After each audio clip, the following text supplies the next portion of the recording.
je savais plus aimer. Waouh. Je t'assure, je savais plus aimer parce que je me disais, si j'aime cette personne, il va m'abandonner. Waouh. Si j'aime cette personne, si je m'attache à cette personne, tu vois, la personne, elle va me lâcher du jour au lendemain, comme mon père l'a fait. Et tu sais, ça a été difficile pour moi de pardonner mon père. Tu vois, parce que en fait, c'est un remède, l'abandon. Genre, quand tu pardonnes, tu passes à un autre step.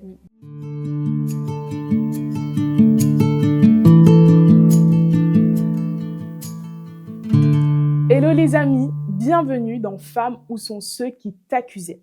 Aujourd'hui, vous êtes dans notre salon, le salon de la restauration, et on est avec Elisabeth, celle qui va répondre à toutes nos questions. Comme tu as pu le voir, le sujet du jour, c'est la honte, ce fardeau silencieux.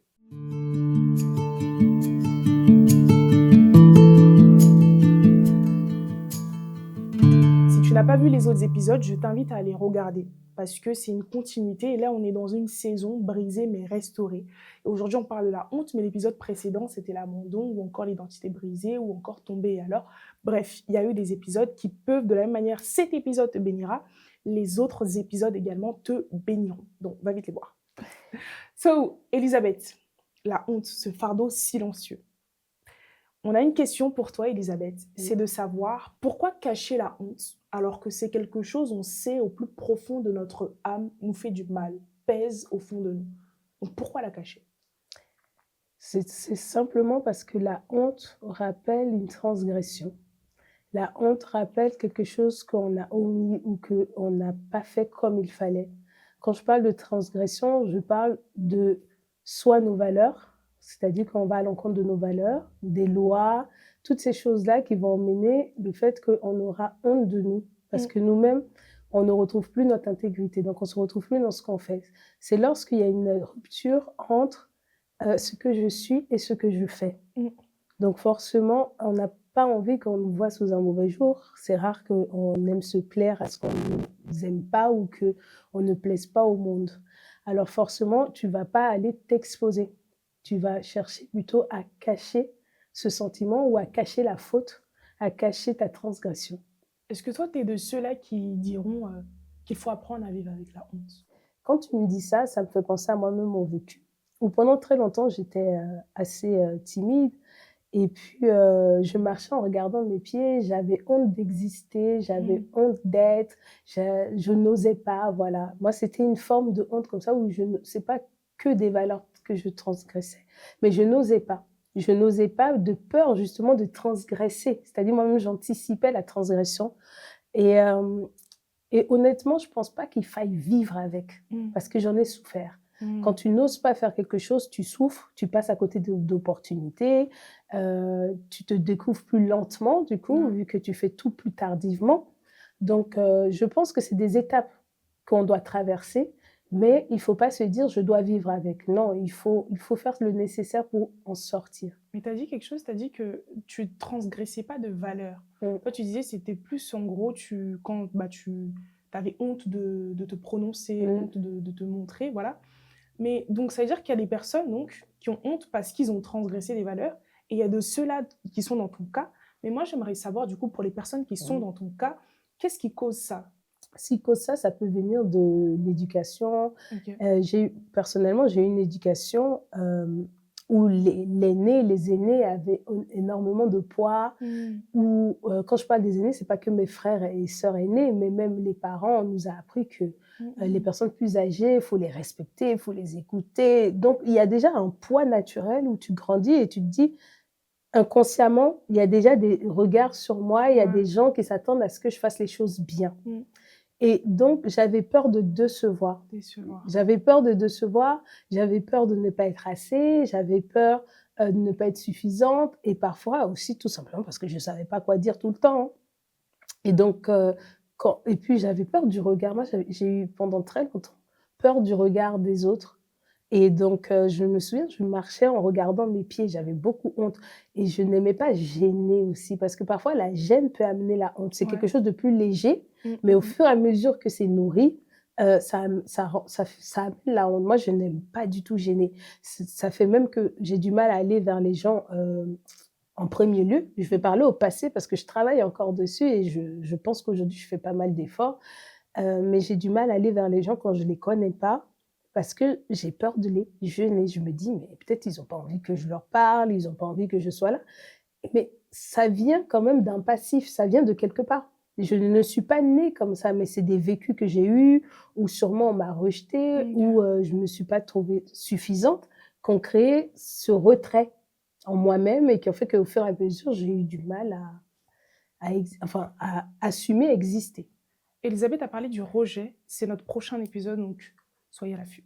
Donc, toi, il y a ton cas, mais il y a d'autres personnes aussi qui, par exemple, vont avoir honte d'avouer, par exemple, qu'on leur a prévenu au préalable que voilà, tu n'aurais pas dû faire ça, tu n'aurais pas dû te comporter de cette manière. Et qu'en voulant s'entêter, eh ben, ces personnes-là, finalement, vont se retrouver à donc subir ce sentiment, donc la honte, alors qu'au préalable, on leur avait déjà prévenu. Qu'est-ce que toi, tu penses de ce cas? Qu'est-ce que tu pourrais dire par rapport à ce genre de personnes? Je trouve ton exemple vrai et très réel. Je pense que c'est ce qu'on retrouve souvent dans la société. Je vais te donner, il y a un exemple biblique, c'est marrant que tu abordes ça parce qu'il y a un exemple biblique qui me vient en tête, mais je vais y arriver, on va arriver là, mais déjà, j'aimerais parler de quelque chose que moi-même j'ai vécu justement. Une fois, pendant mes études, ma maman, elle fait un rêve et elle me dit, j'ai fait un rêve, tu étais sous un arbre et tu dormais. Voilà, je tentais de dormir sous un arbre, mais c'est comme si j'avais des choses à faire et que de les faire, je me suis endormie. Et elle me disait que dans ce rêve-là, mon père est venu et il m'a secouée, tu vois, comme s'il fallait que je me réveille. Elle me dit, fais attention. Fais attention, et elle me parle de mes études. Et effectivement, dans cette période-là, c'était une période où j'allais beaucoup moins à l'école, j'ai commencé à faire de l'absentéisme et tout ça. Donc, j'ai été prévenue. Et je n'ai pas écouté. Mais il est arrivé que j'ai redoublé. Et j'ai eu très honte de devoir annoncer à ma mère que j'allais redoubler. Surtout qu'elle n'était pas habituée à ça. Je l'avais plutôt habituée à réussir mes années. Et je me disais, et même moi, ça a été un vrai choc de me dire comment je passe à l'école, j'y arrive, à je redouble. Donc déjà, il fallait que moi-même, je m'y fasse à cette histoire. Même si on m'avait prévenu, en fait, entre quand on te prévient et la réalité, il y a un gap. Tu te dis, waouh, c'est réel. C'est vrai. Et puis, donc, je devais faire face à cette réalité et en plus, après, faire face à ce que je pensais que ma mère aurait pu dire ou voir, ou enfin, ses réactions, après qu'elle allait entendre que sa fille redoublait. C'était mon premier redoublement. Et j'ai eu vraiment du mal. Donc, au premier abord, quand j'ai compris que j'allais redoubler, j'ai cherché à cacher cela. Mais vraiment, je me suis dit, il faut que je réceptionne toutes les lettres qui vont venir de mon école. Je pense que vous l'avez aussi fait, hein. On ne va pas se leurrer. On passe à peu près tous par là, où on fait des bêtises, on ne veut pas assumer. Et la première idée, c'est de cacher. Et parfois, tu caches parce que je n'avais pas envie de mentir à ma maman, mais en même temps, je ne savais pas comment lui dire la vérité. Et la facilité est venue de rien dire. Donc, je ne lui mens pas, je ne lui dis pas. Donc, je vérifiais très souvent le courrier, comme par hasard. Alors que moi, je ne regarde jamais le courrier. Parce que je me disais à quel moment elle va recevoir la lettre, les convocations. C'était des choses comme ça. Donc là, en fait, ce que tu nous fais comprendre, c'est que tu as eu honte d'annoncer à ta mère, du coup, la bêtise que tu as faite. Mais moi, j'aimerais juste, en fait, t'interpeller sur quelque chose. Enfin, même pas t'interpeller, te faire part de quelque chose. C'est que j'ai l'impression que la honte, du coup, est une illusion. Parce que je te prends l'exemple de Jésus-Christ. Jésus-Christ, à l'époque, quand tu te fais crucifier sur une croix, c'est une humiliation. C'est-à-dire que c'est la chose la plus honteuse qu'une personne puisse vivre. Et ce qui est marrant dans son histoire, c'est qu'il n'a pas eu honte, justement, d'aller à la croix. Donc, c'est pour ça que je me dis, finalement, n'est-ce pas une illusion, cette honte qu'on ressent au fond de nous? C'est vrai, il y a une part d'illusion parce que parfois, c'est réel. Comme moi, je ne savais pas réellement comment ma mère allait réagir vu que c'était une première fois. Il fallait que je lui annonce que j'allais redoubler. Parmi ses enfants, j'étais celle qui filait droit, entre guillemets. Hein. Et donc, pour moi, c'était impensable de dire ça, mais je m'imaginais sa réaction. Donc, quelque part, c'était une illusion, ce n'était pas réel. La preuve, quand ma mère l'a su, oui, elle était dessus comme tout parent parce qu'il souhaite le meilleur pour ses enfants, mais ce n'était pas comme je l'avais imaginé moi et comme toutes ces angoisses que j'avais eues dans le secret. Elle a mieux pris, elle a essayé de me comprendre comment j'ai fait pour en arriver là, qu'est-ce qu'on peut faire différemment pour que ça ne se reproduise pas. Et je me suis dit, mais en fait, pourquoi j'ai gardé ça aussi longtemps? Je pouvais me soulager beaucoup plus tôt J'en faisais des nuits blanches, des cauchemars. J'angoissais, alors qu'en fait, je ne dirais pas qu'elle m'a défendue, mais elle était une mère, elle était présente. Et quand tu as rebondi sur l'histoire de Jésus, et tout à l'heure, je parlais justement qu'il y a une partie, un exemple biblique que j'aimerais bien partager, c'est celui d'Adam et Ève. Justement, moi qui me parle beaucoup sur la honte. Lors de la création, quand Dieu met Adam et Ève dans ce jardin, il leur dit, vous pouvez manger de tout, mais sauf cet arbre. Voilà, le fruit de cet arbre, vous ne devez pas y toucher. Et là, j'ai parlé de transgression tout à l'heure. Donc, il y avait une limite. On leur a mis une limite à Adam et Ève. Et finalement, Ève va transgresser cette limite. Et c'est parce qu'ils ont transgressé cette limite que la honte va rentrer en eux. Parce que Adam et Ève, il faut savoir qu'ils étaient dans ce jardin, ils étaient nus. Ils n'étaient pas habillés. Mais pourquoi ils n'ont rien dit sur cette nudité? Mais c'est lorsqu'ils vont transgresser cette limite et qu'ils vont manger le fruit défendu qu'ils vont se rendre compte qu'ils sont nus et ils vont commencer à faire comme ce que j'ai cherché à faire avec mon redoublement, à cacher. Ils vont chercher à se cacher en se créant des vêtements en feuilles de figuier. Ils vont coudre des feuilles de figuier pour se faire des ceintures, donc pour cacher leur nudité. Donc c'est souvent le premier réflexe qu'on a, que d'assumer, que de faire face, on recule. On a tendance à se cacher et à reculer face à cette transgression-là. Est-ce que on pourrait dire que la honte ressemble un peu à la culpabilité? Pour moi, je pense que dans la honte, il y a de la culpabilité, c'est sûr, parce que on regrette tout ça, mais la honte n'est pas totalement la culpabilité. C'est encore plus profond que ça, parce que tu peux culpabiliser et puis oser y aller quand même. Mais quand on a honte, vraiment, on a envie de disparaître. On est mis à nu. En fait, finalement, comme Adam et Ève, on est mis à nu, alors que parfois on culpabilise, mais on n'est pas forcément à nu.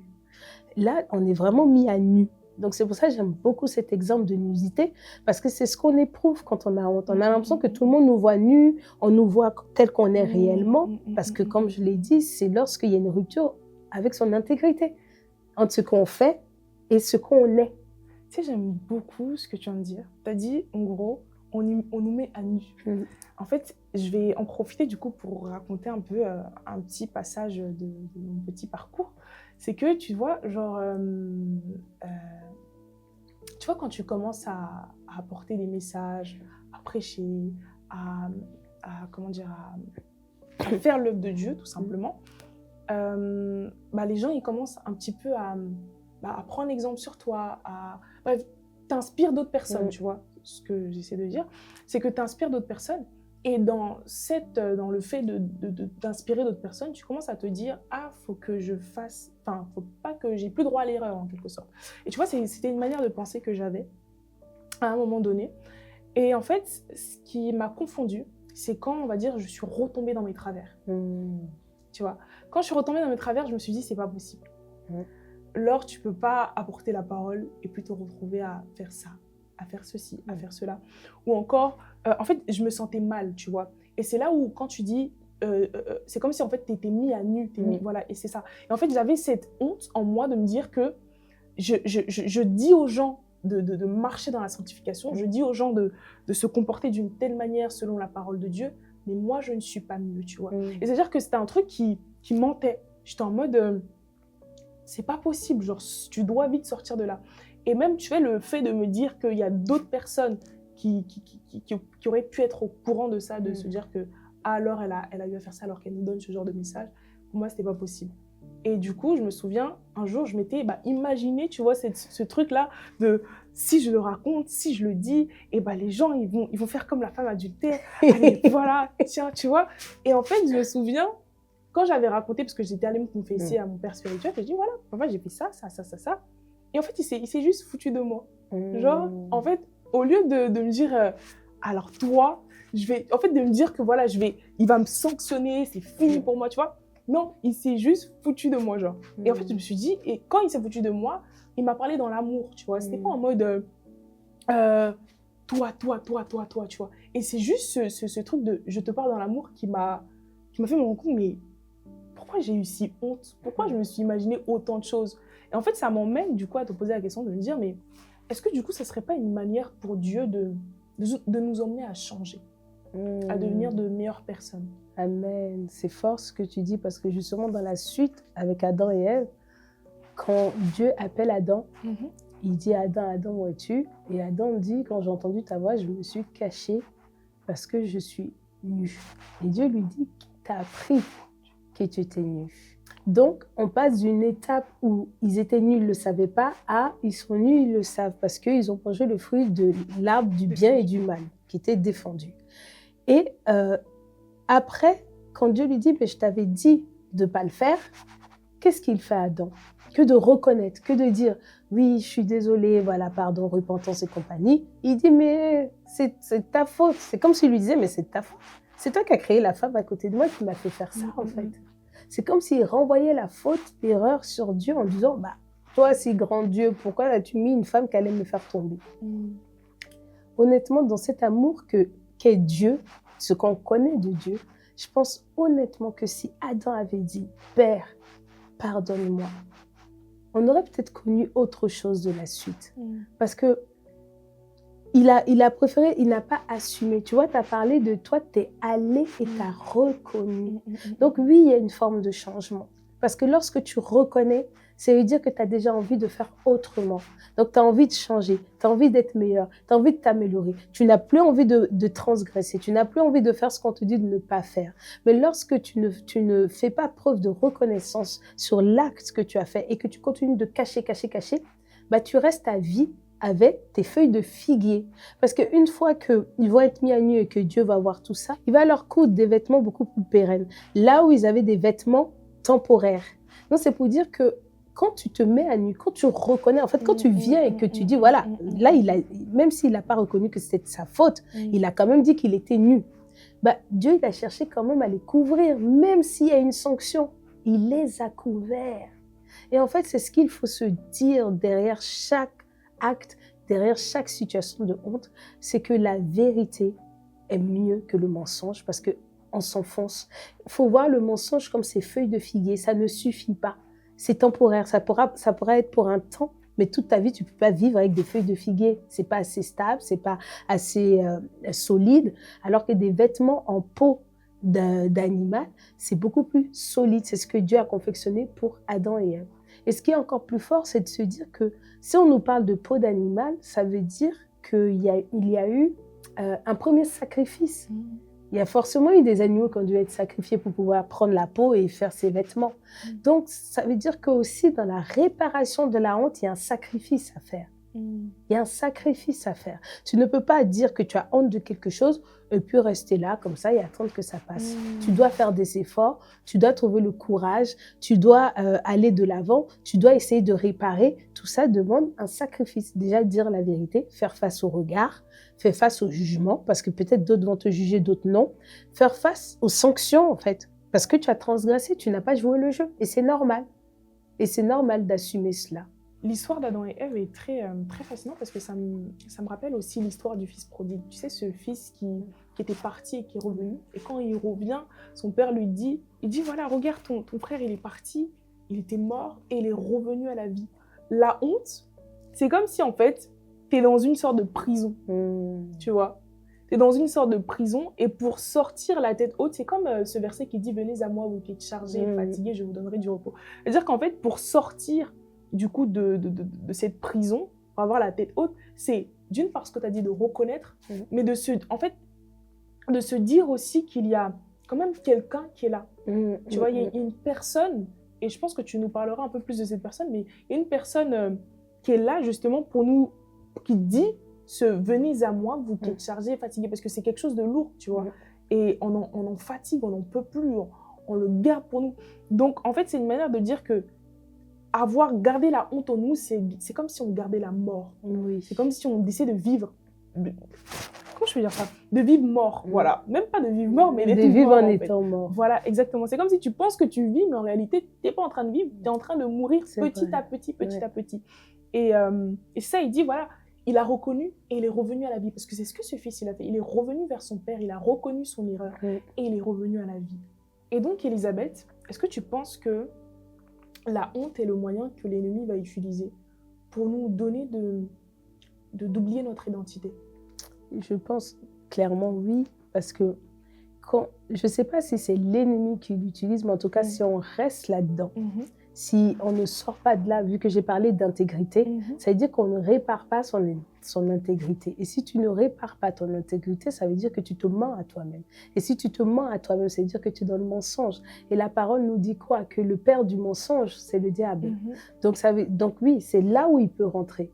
Parce que tu commences à te conduire comme il ne faut pas. Parce que qu'est-ce qui te fait honte finalement?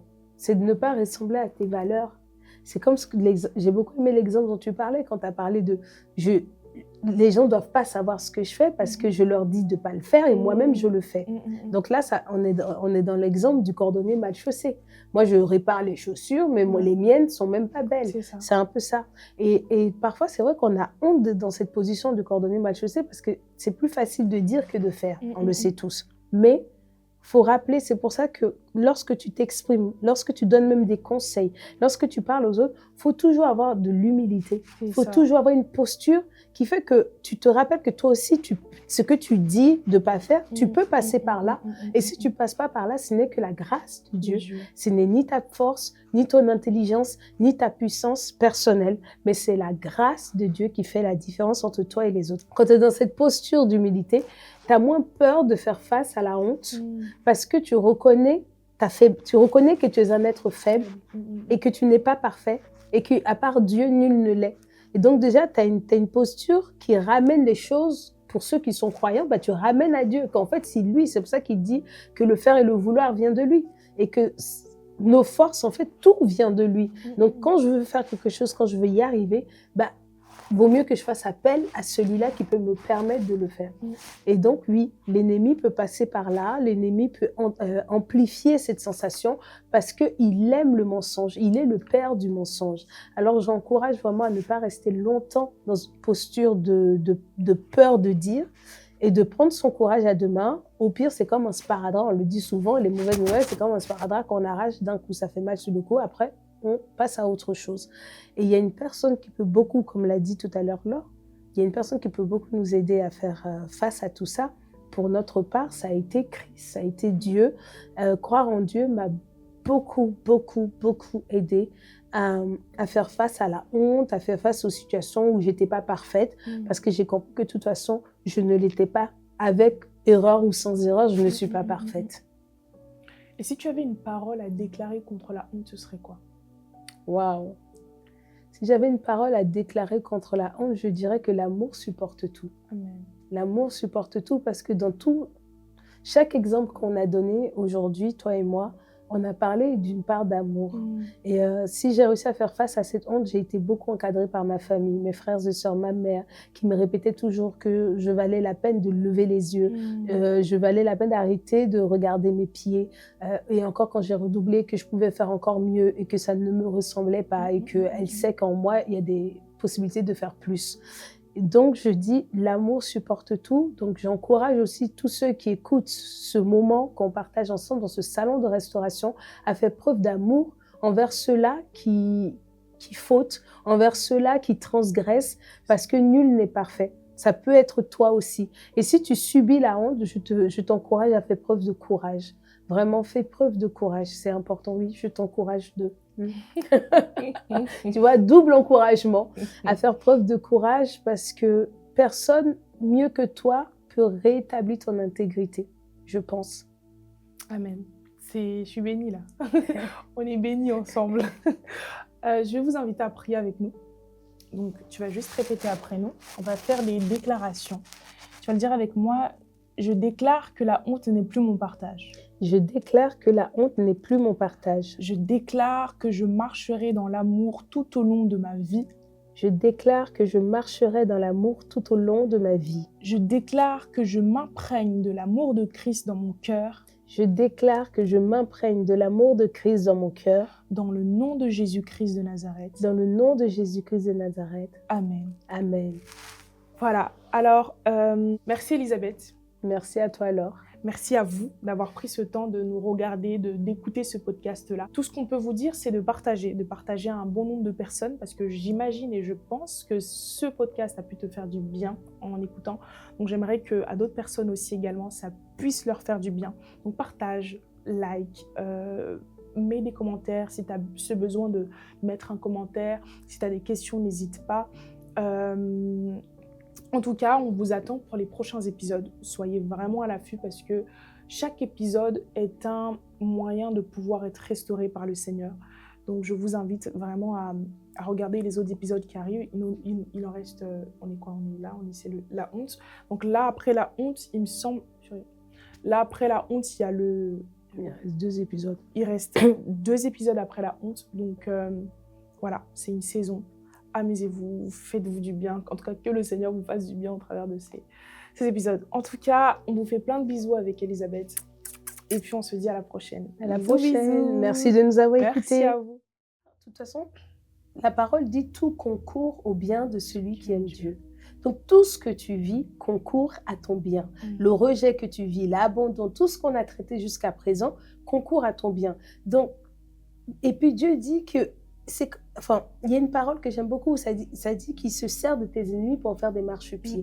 C'est pour dire que toute situation négative, tout ce que tu vis peut être des marches qui te permettent de t'élever. Parce que moi, c'est à travers ce rejet que j'ai appris à affirmer mon identité, à ne plus nier. En fait, il y avait une vidéo de Damwana qui conseillait que lorsque tu veux aller parler de Dieu sur la toile, tout ça, il faut que toi-même, tu te regardes dans le miroir, tu commences à dire « j'ai un gros nez, j'ai une grosse bouche, j'ai ceci », pour que quand on va te le dire dehors, tu ne sois pas triste. Et c'est vrai. Ce rejet, finalement, m'a fait dire « oui, c'est vrai, en fait, je parle beaucoup, mais qui a dit que parler beaucoup était négatif ?»